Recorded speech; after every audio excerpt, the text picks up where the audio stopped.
Halo para tetua, para pecinta Donghua dimanapun kalian berada. Udah siap lanjut dengan perjalanan Wang Lin? Semoga para tetua sehat selalu. Kuilah gak usah pakai lama-lama lagi, kita lanjutkan perjalanan Wang Lin.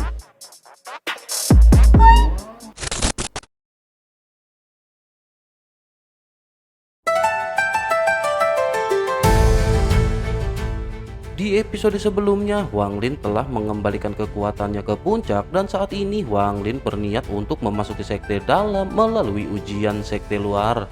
Setelah sedikit pengamatan pertarungan, giliran Wang Lin yang memiliki nomor 8972 pun dimulai. Sorak-sorai kembali terdengar bersamaan dengan munculnya seorang murid pendek dan gemuk yang melompat ke arena. Tanpa mengucapkan sepatah kata pun, murid itu langsung menyerang Wang Lin dengan bola-bola api. Wang Lin yang sengaja membatasi kekuatannya hanya menggelengkan telapak dan melompat turun dari panggung. Seketika itu juga tubuh murid gemuk tersebut bergetar, apinya padam dan ia pingsan. Wang Lin pada saat ini tidak menghabisinya karena Wang Lin menganggap hal tersebut tidak pantas. Wang Lin tidak ingin menghabisi seorang kultivator yang berada di tingkat pembentukan inti. Waktu berlalu dan banyak murid sekte luar pada akhirnya berguguran. Setelah 7 hari, hanya sedikit orang yang tersisa. 4 orang menarik perhatian selama periode waktu ini. Pertama, seorang pria tua berambut abu-abu di tahap akhir formasi inti yang membunuh lawannya hanya dengan menunjuk dan mengucapkan kata mati. Apa yang dilakukan oleh lelaki tua tersebut mengingatkan Wang Lin kepada alam Ji. Sementara itu yang kedua, seorang pemuda kurus yang meskipun berada di tahap awal formasi inti, ia memiliki naluri tajam dalam mendeteksi energi spiritual. Sementara itu yang ketiga adalah seorang kultivator yang seperti tukang daging dari gua 743 yang menggunakan jimat mematikan. Sosok keempat sendiri adalah Wang Lin yang dengan mudah mengalahkan setiap lawannya hanya dengan lambaian lengan baju, dan ini merupakan sebuah tindakan yang disengaja Wang Lin. Wang Lin berniat untuk menarik perhatian ketika ia memasuki sekte dalam. 7 hari berikutnya berlalu dengan cepat dan hanya 4 murid yang tersisa yang ternyata adalah 4 orang yang menarik perhatian sekte pemurnian jiwa. Tibalah hari pertempuran Wang Lin dan lawan Wang Lin ternyata adalah kultivator seperti tukang daging. Begitu kultivator Nation Soul yang mengawasi pertempuran baru saja memberikan aba-aba, tiba-tiba tukang daging itu langsung menyerah. Ia teringat akan segel yang telah ditempatkan Wang Lin kepadanya. Selanjutnya di pertarungan berikutnya antara pria tua pengguna mantra kematian dan pemuda dengan insting tajam.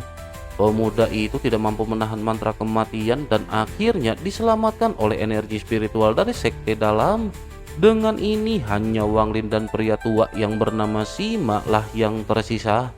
Pertarungan terakhir pun dimulai dan Sima dengan tekad yang kuat memanfaatkan mantra kematiannya demi masa depannya di sekte dalam. Dengan niat membunuh, ia menatap Wang Lin, mengucapkan kata mati dan mantra kematian melesat ke arah Wang Lin. Para kultivator kuno menciptakan mantra kematian dari alam Ji. Ini adalah sebuah teknik ofensif yang kuat namun berbahaya dan mudah dikendalikan daripada alam Ji yang mustahil dikuasai. Mantra ini memerlukan penggabungan aura kematian, yin dan pembunuhan. Semuanya harus melalui proses yang penuh rasa sakit dengan tingkat kelangsungan hidup yang rendah. Tetapi meskipun kuat terhadap kultivator dengan tingkat yang lebih rendah, efektivitasnya berkurang pada tingkat yang lebih tinggi dan menyebabkan teknik ini perlahan menghilang. Sima pada saat ini menggunakan mantra kematian pada Wang Lin dan energi spiritual aneh menyebar, tetapi Wang Lin dengan tenang merasakan aura yin dan pembunuhan terbentuk di tubuh ini. Meskipun samar, aura pembunuhan itu mengancam jiwa asal Wang Lin, tetapi Wang Lin dengan mudah menghancurkannya. Bagaimanapun Wang Lin memiliki pemahaman tentang alam Ji yang jauh lebih unggul daripada mantra kematian. Kekuatan mantra kematian pada akhirnya menghilang dari tubuh Wang Lin, menyebabkan Shimak muntah darah dan terjatuh. Shimak dinyatakan kalah sebelum akhirnya dibawa pergi oleh energi spiritual dari sekte dalam. Pada akhirnya Wang Lin dinyatakan sebagai pemenang dari kompetisi ini. Selanjutnya seorang murid sekte dalam bernama Wang Zhen menyambut Wang Lin yang kini dikenal dengan nama Qianmu. Ia pada saat ini lanjut membawa Wang Lin menuju ke sekte dalam. Wang Zhen menjelaskan tentang 3 gunung yang mewakili faksi-faksi dalam sekte pemurnian jiwa dan 9 cincin cahaya emas tempat para senior formasi jiwa berkultivasi. Di tengah perjalanannya, Wang Zhen juga tanpa sengaja mengungkapkan kekagumannya kepada sosok Cheng Niu. Dia nggak tahu Cheng Niu itu Qianmu. Wang Zhen juga menyebut bahwa suatu hari ia sangat ingin bisa menjadi seperti Cheng Niu. Singkat cerita, akhirnya mereka tiba di Gunung Pemurnian Jiwa dan Wang Zhen mengarahkan Qianmu untuk bertemu dengan tetua di aula puncak. Begitu sampai di dalam aula yang gelap, Qianmu merasakan tekanan sebelum seorang tetua berjubah hijau muncul. Tetua ini adalah seorang kultivator puncak Nation Soul. Ia bertanya tentang bagaimana Qianmu mematahkan mantra kematian. Qianmu mengungkapkan bahwa ia telah menyembunyikan tingkat kultivasinya yang sebenarnya berada di puncak tahap akhir formasi inti. Tetua itu pun dengan cepat menguji Qianmu yang pada saat ini tidak melawan. Setelah tes, tetua itu yang ternyata adalah kepala tetua Gunung Pemurnian Jiwa menerima Qianmu. Ia lanjut memberi Wang Lin token, pakaian, dan izin untuk memilih teknik di perpustakaan dan berkultivasi di gunung. Wang Lin pun menerimanya sebelum akhirnya Wang Lin memutuskan untuk pergi. Setelah Wang Lin pergi, 2 indera ilahi yang kuat muncul berdiskusi dengan kepala tetua tentang sosok Qianmu dan murid-murid lain. Mereka membicarakan mengenai motif-motif tersembunyi dari para murid ini. Kepala tetua tampak tidak terlalu peduli dengan potensi motif tersembunyi murid-murid baru ini. Sementara itu, Wang Lin yang menyadari bahwa para kultivator formasi jiwa dan di atasnya sedang dalam pengasingan pergi ke perpustakaan sekte setelah mendapatkan barang-barangnya. Begitu sampai, Wang Lin langsung memasuki perpustakaan yang memiliki lantai 3 dan langsung tertuju pada seorang pria tua yang duduk di dalam. Wang Lin menatap ke arah pria tua yang kekuatannya hampir mencapai tahap Nation Soul tetapi tampak letih dan sakit-sakitan. Ketika menyadari kedatangan Wang Lin, pria tua itu meminta token identifikasi. Setelah menerima dan memeriksa token tersebut, pria tua itu mengizinkan Wang Lin untuk mencari di lantai 1 dan 2 selama 3 hari. Wang Lin juga dilarang untuk memasuki lantai ketiga. Wang Lin pun mengangguk dan Wang Lin pada akhirnya segera mencari di lantai pertama di mana berbagai teknik kultivasi tersimpan dalam bentuk batu giok. Ada juga yang tersimpan dalam bentuk ukiran bambu dan batu ukir. Ia meneliti setiap rak, menemukan teknik yang familiar dan banyak teknik baru, tetapi tidak ada formasi mengenai cara memurnikan bendera jiwa. Selanjutnya, Wang Lin akhirnya melanjutkan pencariannya ke lantai 2. Jumlah teknik di lantai ini lebih sedikit, namun deskripsi masing-masing teknik terpampang jelas. Dengan menggunakan persepsi ilahinya, Wang Lin menemukan sebuah batu giok bertuliskan metode produksi bendera jiwa. Setelah memeriksanya, Wang Lin mengerutkan kening karena metode tersebut sama persis dengan yang sudah ia ketahui dan dianggap tidak memungkinkan menjadi rahasia sekte pemurnian jiwa. Akhirnya, karena tidak menemukan apa yang ia cari, Wang Lin mendekati pria tua itu dan bertanya mengapa ia tidak diizinkan naik ke lantai 3. Pria tua itu tampak menguap dan dengan nada tidak sabar mengatakan bahwa Wang Lin tidak diperbolehkan naik tanpa penjelasan lebih lanjut. Wang Lin pada akhirnya menjadi dingin ketika Wang Lin menatap ke arah pria tua tersebut.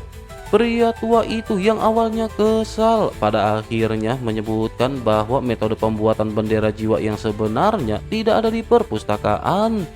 Itu tersembunyi di sebuah gua yang berada di dekat sana. Si pria pun menunjuk ke arah gua yang ada di dekat sana kepada Wang Lin dan menjelaskan bahwa jika Wang Lin ingin mendapatkannya, maka Wang Lin bisa mencurinya. Pria tua itu juga lanjut menjelaskan bahwa sekte pemurnian jiwa tidak memiliki aturan yang ketat. Jika Wang Lin memiliki kekuatan dan kemampuan untuk mencuri, maka itu merupakan hal yang lumrah di tempat ini. Mendengar hal itu, Wang Lin pada akhirnya tersenyum tipis dan menganggap sekte pemurnian jiwa ini menarik. Selanjutnya tiba-tiba sebuah tangan raksasa tak terlihat meraih pria tua itu. Pria tua itu seketika terkejut, tetapi sosoknya pada saat ini masih tertawa. Ia lanjut menunjukkan niat bertarung. Setelah sekian lama tidak ada yang berani menyerangnya. Ia berusaha melepaskan diri dari serangan Wang Lin, namun Wang Lin dengan santai terus-menerus melambaikan lengannya, membanting pria tua itu ke dinding berulang kali. Pada akhirnya pria tua itu kewalahan dan memohon kepada Wang Lin untuk menghentikan tindakannya. Wang Lin akhirnya melepaskannya dan pria tua itu dengan nada pahit menyarankan Wang Lin untuk mengambil apapun yang ia inginkan asalkan tidak menghabisi terlalu banyak orang. Wang Lin pada akhirnya mengangguk sebelum akhirnya meninggalkan perpustakaan dan menuju gua yang ditunjuk oleh pria tua tersebut. Ia merasakan beberapa segel di luar gua dan menggunakan persepsi ilahinya untuk mendeteksi keberadaan seorang pria parubaya yang sedang berkultivasi di dalam. Wang Lin merasa bahwa sosok tersebut ditemani dengan dua orang wanita di samping. Selanjutnya tanpa ragu, Wang Lin menciptakan segel ilusi dan menghancurkan semua segel di luar gua termasuk pintu sosok tersebut. Pria parubaya di dalam gua pun marah dan segera menyerang Wang Lin dengan sebuah bendera kecil ungu yang melepaskan ratusan jiwa. Wang Lin mengamati bendera tersebut, menyadari adanya garis emas dan aura hitam pada jiwa-jiwa yang dilepaskannya. Hal ini menandakan kemampuan dari jiwa-jiwa tersebut yang bisa terus tumbuh. Dengan cepat Wang Lin merebut bendera jiwa tersebut, menghapus jejak kesadaran ilahi pemilik sebelumnya dan menanamkan miliknya. Pada akhirnya jiwa-jiwa yang menyerang Wang Lin terserap kembali masuk ke dalam bendera. Pria parubaya itu pun terkejut dan langsung menyerah. Ia bahkan menawarkan guanya sebuah batu giok hitam, bendera jiwa, dan bahkan kedua wanita yang menemani kultivasinya kepada Wang Lin. Ia pada saat ini berharap agar nyawanya diselamatkan oleh Wang Lin. Wang Lin pada saat ini sedikit terdiam sebelum akhirnya mengambil batu giok hitam dan memeriksanya dengan cermat. Sementara itu dua wanita yang berada di dalam segera keluar dan berdiri dengan tenang di belakang Wang Lin. Sementara itu Wang Lin segera menyadari bahwa metode pembuatan bendera di dalam batu giok itu tidak lengkap. Mendengar gumaman Wang Lin, salah seorang wanita yang mengenakan gaun biru bernama Suyun membenarkan hal tersebut dan menjelaskan bahwa metode tersebut terbagi menjadi 3 bagian.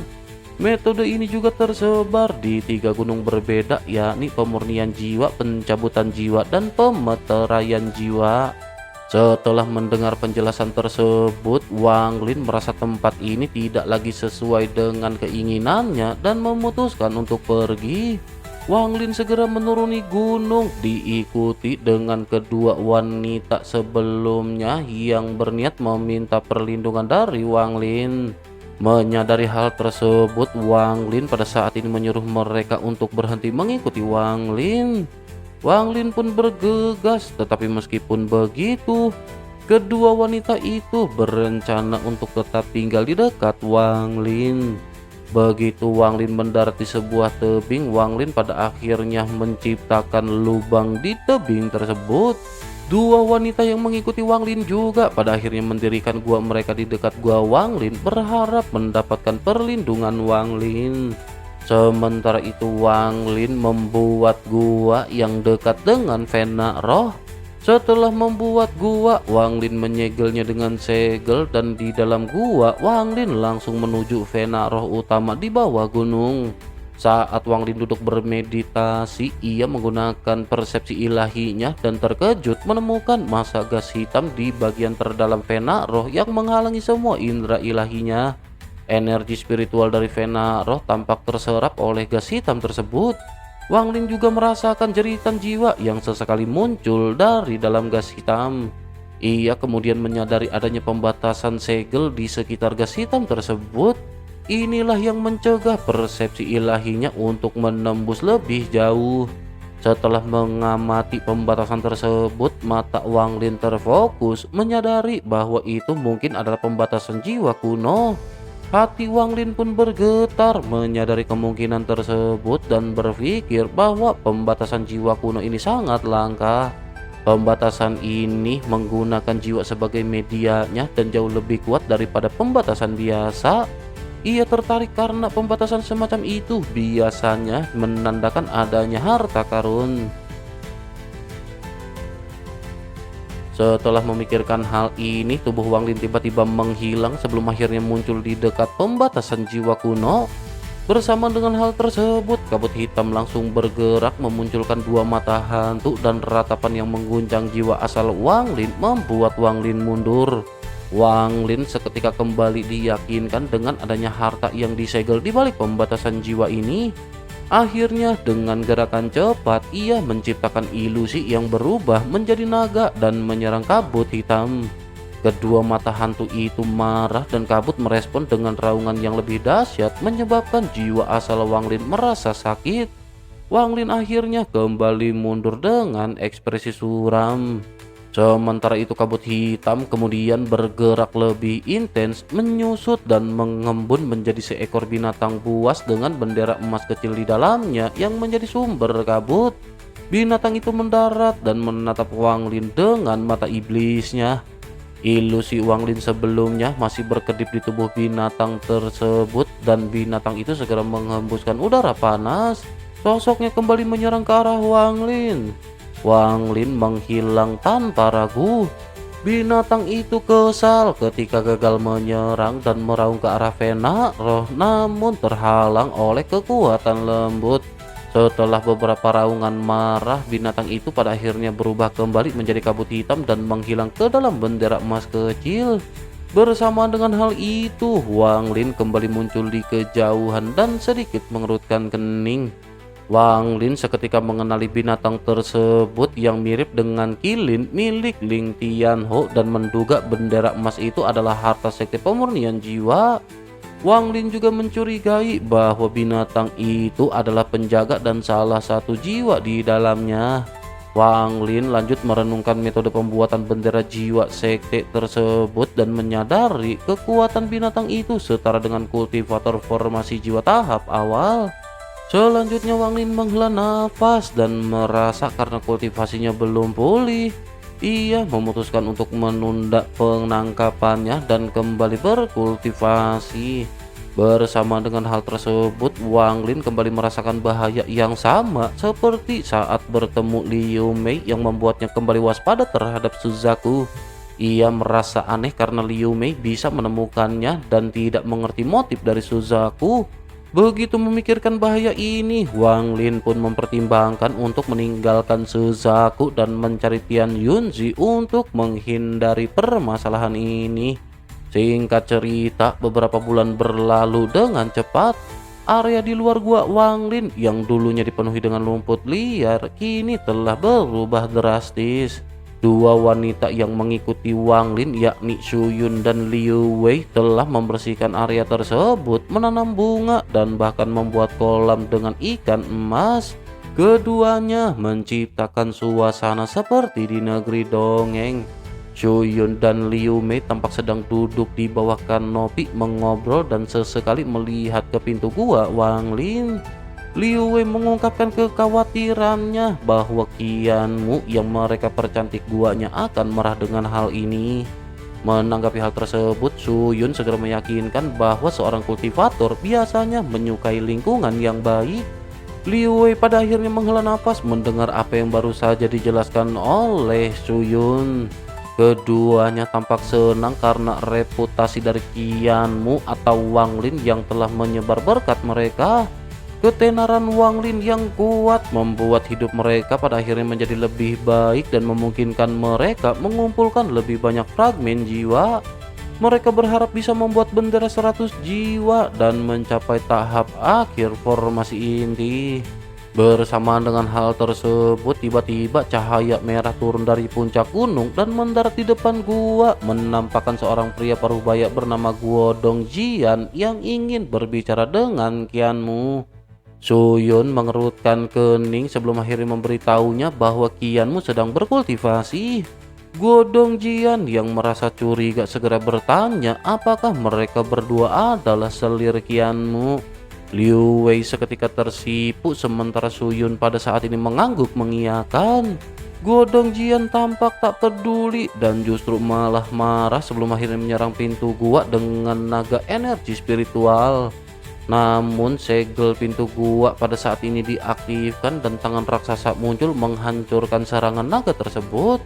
Guo Dongjian terkejut dan mundur saat Wang Lin pada akhirnya perlahan keluar dari gua miliknya.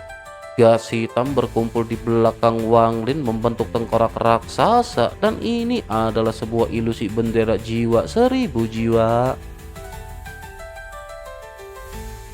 Guo Dong pada saat ini semakin terkejut dan sosoknya semakin mundur.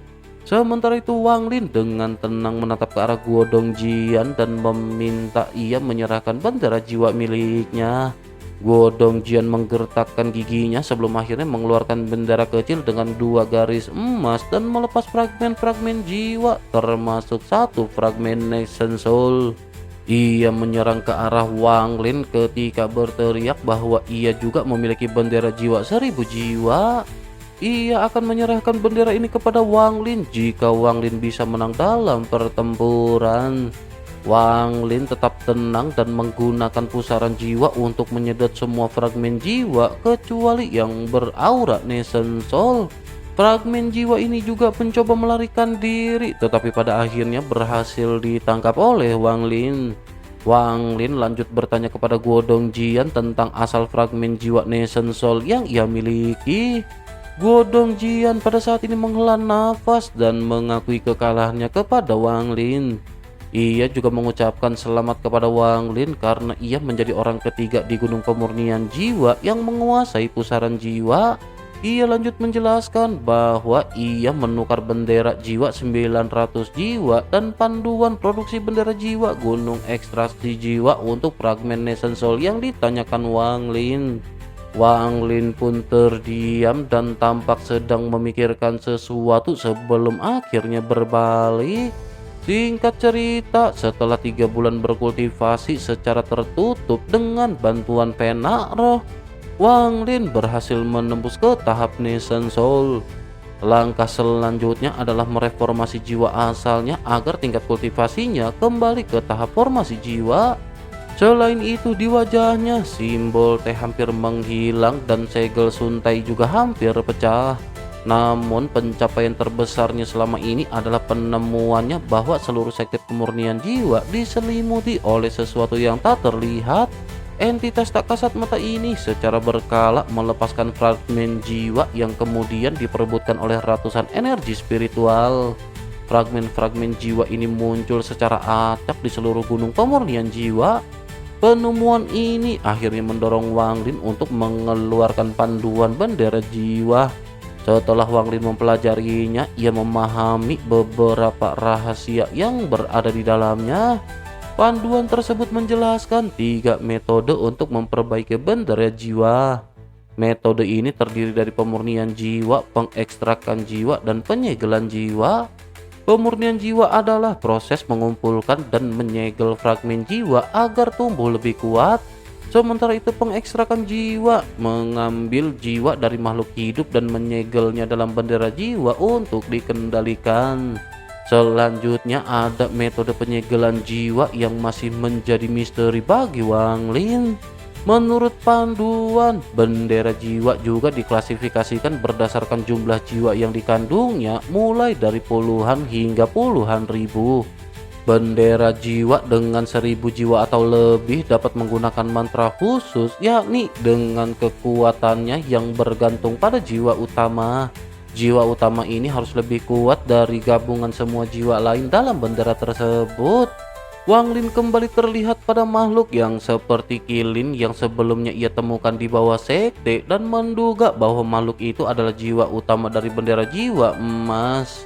Selama 3 bulan berkultivasi, Wang Lin telah mengumpulkan banyak fragmen jiwa yang entah bagaimana terkumpul di Vena Roh.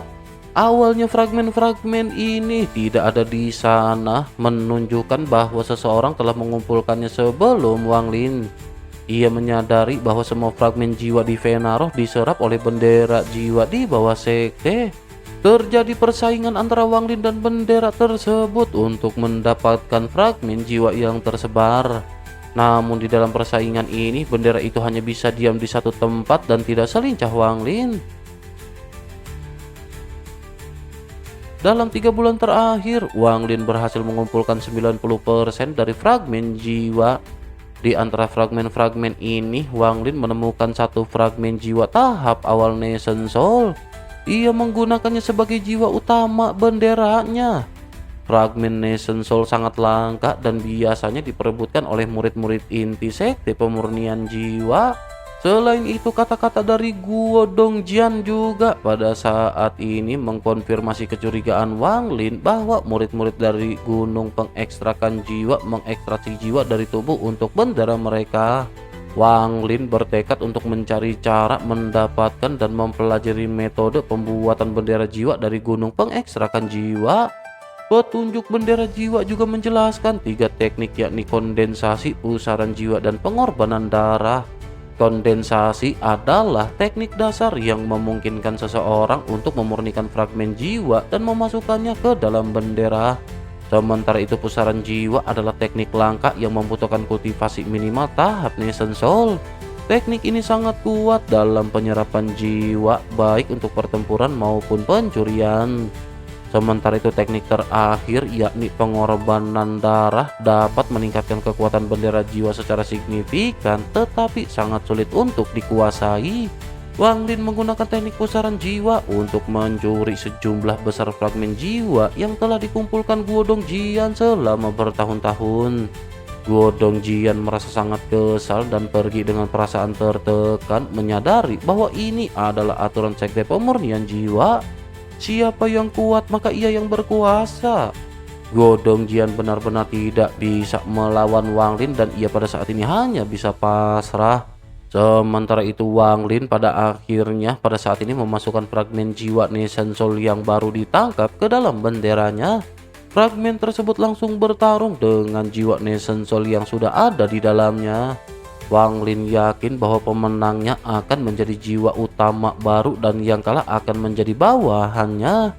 Singkat cerita, setelah proses selesai, Wang Lin pada saat ini keluar gua dan melihat ke sekitar guanya yang elegan.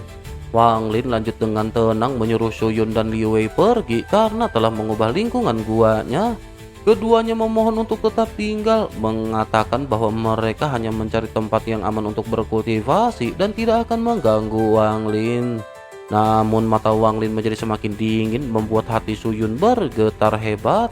Sementara itu, Liu Wei yang pada saat ini tampak lemah mulai menangis. Wang Lin mengerutkan kening dan hendak mengusir mereka, tetapi tiba-tiba menatap ke langit. Sesosok hijau yang ternyata Liu Mei turun dan mendarat di hadapan Wang Lin. Liu Mei tersenyum dan mengucapkan selamat kepada Wang Lin atas kemajuan kultivasinya. Tanpa banyak basa-basi, Wang Lin menunjuk ke udara, membuat Su Yun dan Liu Wei pingsan. Ia kemudian menatap ke arah Liu Mei dengan dingin, meminta penjelasan Liu Mei tanpa basa-basi. Liu Mei menghela nafas dan mengungkapkan bahwa Wang Lin akan menghadapi bahaya besar dan harus segera meninggalkan planet Suzaku. Liu Mei juga mengaku bahwa ia adalah seseorang dari negara Suzaku tetapi bukan murid biasa. Masternya adalah Zhuge Zi, kultivator nomor 1 di Suzaku. Wang Lin langsung teringat pada pertarungannya dengan Hongdi dan bertanya tentang nasibnya. Liu Mei lanjut mengungkapkan bahwa Hongdi telah dihabisi oleh kakak seperguruannya. Wang Lin pun mengerutkan kening dan Wang Lin menyadari bahwa pertarungannya dengan Hongdi hanyalah bagian dari rencana yang lebih besar. Sementara itu di sisi lain, Liu Mei mendesak Wang Lin untuk pergi secepat mungkin sebelum akhirnya ia pergi dengan tatapan penuh arti. Saat Liu Mei pergi, Wang Lin pada saat ini berpikir tentang perintah tuannya untuk meninggalkan jejak hati Dao Wang Lin. Ini merupakan sebuah takdir yang tidak bisa ia tolak. Ia juga yakin akan kemenangannya dalam pertarungan hati Dao mereka karena ia memahami domain 1000 fantasi tanpa kekejaman. Sementara itu Wang Lin masih mengerutkan kening merasa curiga terhadap Liu Mei. Ia kemudian melihat Su Yun dan Liu Wei yang pingsan. Wang Lin melambaikan tangannya dan memindahkan mereka menjauh dari guanya, tetapi kemudian tiba-tiba menarik mereka kembali. Wang Lin memperhatikan ekspresi keduanya yang berbeda ketika mereka tampak tidak sadarkan diri. Ekspresi Su Yun menunjukkan kelemahan dan ketidakberdayaan. Sementara itu ekspresi Liu Wei menunjukkan tekad dan kekejaman. Wang Lin menyadari bahwa Liu Wei adalah orang yang tampak lemah di luar tetapi sebenarnya sangat kuat di dalam. Sebuah pencerahan seketika akhirnya melanda Wang Lin. Ia melihat ke arah Liu Mei pergi dan mulai bergumam. Wang Lin mengerti mengapa ia selalu merasa aneh tentang Liu Mei. Meskipun Liu Mei menunjukkan emosi yang seolah-olah peduli, ia sesungguhnya menggunakan itu untuk menyembunyikan sifat kejamnya yang sebenarnya. Wang Lin merenungkan kultivasi Liu Mei yang tidak bisa ia lihat dan menyimpulkan bahwa wanita itu memiliki tingkat kultivasi yang lebih tinggi. Namun meskipun begitu, Wang Lin masih bertanya-tanya mengapa Liu Mei menghubunginya dan merasa ada emosi serta kekejaman dalam interaksi mereka. Wang Lin juga secara sekilas menyadari bahwa wanita itu tidak memiliki niat baik. Ia kemudian memindahkan Su Yun dan Liu Wei yang pingsan ke tempat yang lebih aman sebelum kembali ke guanya untuk berkultivasi. Wang Lin pada saat ini menyadari bahwa memulihkan jiwa asalnya adalah prioritas utama untuk mengembalikan tingkat kultivasinya ke tahap pertengahan formasi jiwa. Ia memutuskan untuk mencari tekanan spiritual yang lebih kuat dan pergi ke bagian terdalam dari vena roh gunung pemurnian jiwa. Di sana, jauh di bawah tanah, Wang Lin duduk dan menggunakan tekanan energi spiritual untuk mereformasi jiwa asalnya. Sementara itu Su Yun dan Liu Wei tersadar dan membuat gua kecil di dekat tempat mereka terbangun untuk berkultivasi secara diam-diam. Suatu hari saat Wang Lin memadatkan jiwa asalnya dengan bantuan tekanan spiritual, ia tiba-tiba membuka matanya. Meskipun belum pulih sepenuhnya, kondisi jiwa Wang Lin pada saat ini jauh lebih baik. Wang Lin kemudian mengarahkan indera spiritualnya ke bendera jiwa emas yang berada sekitar 3000 kaki jauhnya. Tiba-tiba sebuah ilusi muncul di samping bendera, diikuti dengan raungan dari binatang kilin raksasa yang menjaga bendera. Ilusi itu dengan cepat mundur dan berubah menjadi sosok kelapa tetua dari gunung pemurnian jiwa. Ia merupakan seorang kultivator Nation Soul tahap akhir bernama Wu Daoqi. Wu Daoqi tampak frustasi karena bendera 100.000 jiwa semakin kuat. Ia mengeluarkan bendera emas miliknya yang berisi banyak jiwa, termasuk jiwa Nation Soul tahap akhir sebagai pemimpin. Ia memerintahkan jiwa-jiwa itu untuk menyerang ke arah Qilin. Qilin tidak menghindar dan malah melahap jiwa-jiwa tersebut serta tumbuh lebih besar dengan setiap jiwa yang ia telan. Wu Daoqi yang berspesialisasi dalam pemurnian jiwa berusaha mengimbangi kekuatan Qilin dengan bendera 10.000 jiwanya. Ia kemudian menggunakan pengorbanan darah untuk membuat jiwa-jiwa yang ditelan Qilin memberontak. Jiwa-jiwa ini seketika menyerang dari dalam sementara jiwa-jiwa lain menyerang dari luar. Namun Qilin tidak panik dan malah mengeluarkan gas hitam dari bendera emas. Gas hitam ini seketika membentuk iblis Qilin kedua yang identik. Ekspresi Wu Daoqi berubah suram saat mengingat pertarungannya yang terakhir. Ia mengeluarkan lonceng penyegel jiwa dan mengguncangnya, memanggil binatang buas bertanduk satu untuk menyerang kedua Qilin tersebut. Saat Wu Daoqi merasa gembira karena berhasil menjebak kedua Qilin, lebih banyak gas hitam keluar dari bendera dan Qilin ketiga muncul. Wu Daoqi merasa putus asa, berpikir bahwa akan ada kilin keempat, kelima, dan seterusnya. Ia hampir menyerah, tetapi tiba-tiba indera spiritualnya yang sangat kuat turun dari segala arah. Wu Daoqi merasakan tekanan yang luar biasa yang hanya pernah ia rasakan saat menghadapi leluhur formasi jiwa. Namun kali ini kekuatan yang ia rasakan jauh lebih kuat. Ia dengan gemetar menyapa leluhur formasi jiwa yang ia duga baru saja keluar dari kultivasi tertutup. Saat indera spiritualnya yang kuat menyapu, kilin ketiga mengeluarkan teriakan menyedihkan dan terperangkap oleh sinar cahaya hitam. Sebuah tangan raksasa tiba-tiba muncul dari kehampaan dan meraih bendera jiwa emas. Bendera itu pun bergerak dan 3 kilin lagi muncul dan menyerbu ke arah tangan tersebut. Meskipun tampak ganas, ada sedikit ketakutan di mata mereka. Satu tamparan dari tangan itu menghancurkan salah satu kilin menjadi fragmen jiwa yang tak terhitung jumlahnya.